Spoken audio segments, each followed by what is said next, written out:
Welcome back to our channel Siri from Rayalaseema. ఇవాళ నేను చూపించబోతున్న recipe వచ్చేసి శాండ్విచెస్లోకైనా లేదా టిక్కాస్లోకైనా సూపర్గా సెట్ అయ్యే గ్రీన్ మింట్ చట్నీని అయితే చూపించబోతున్నానండి. మన ఛానల్ని ఎవరైనా ఫస్ట్ టైం చూస్తున్నట్లయితే ప్లీజ్ సబ్స్క్రైబ్ చేసుకోండి. ఇంకా ప్రాసెస్ అయితే స్టార్ట్ చేసేద్దాం.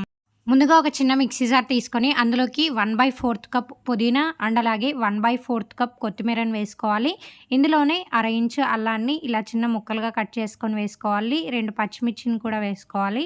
ఇందులోనే 1/4 కప్ పెరుగు వేసుకోవాలి. అలాగే నెక్స్ట్ ఇందులోకి 1/2 spoon chaat masala, 1/2 spoon black pepper, 1/2 spoon garam masala వేసుకోవాలి. ఇందులోనే టేస్ట్ని అడ్జస్ట్ చేయడం కోసం ఒక చిటికెడు షుగర్ని కూడా వేసుకొని మూత పెట్టేసి మొత్తం అంతా ఫైన్ పేస్ట్ లాగా గ్రైండ్ చేసుకొని తీసుకోవాలి. ఇలా మొత్తం అంతా బాగా ఫైన్ పేస్ట్ లాగా గ్రైండ్ చేసుకున్న తర్వాత ఇక సర్వ్ చేసేసుకోవచ్చు. ఈ చట్నీని మనకి రెస్టారెంట్స్లో శాండ్విచెస్లో కానీ లేదా ఏదైనా టిక్కాస్లో కానీ సర్వ్ చేస్తూ ఉంటారండి. సేమ్ అదే టేస్ట్తోనే గ్రీన్ మింట్ చట్నీని అయితే ఇంట్లో చాలా టేస్టీగా ప్రిపేర్ చేసేసుకోవచ్చు. తప్పకుండా ట్రై చేయండి. ట్రై చేసిన తర్వాత కమెంట్ బాక్స్లో నాతో షేర్ చేసుకోండి రెసిపీ మీకు ఎలా వచ్చింది అని.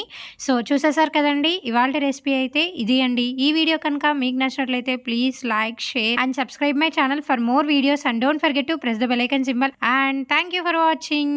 Thank you for watching. Subscribe Siri from Rayasingh YouTube channel. Please subscribe చేసుకోండి.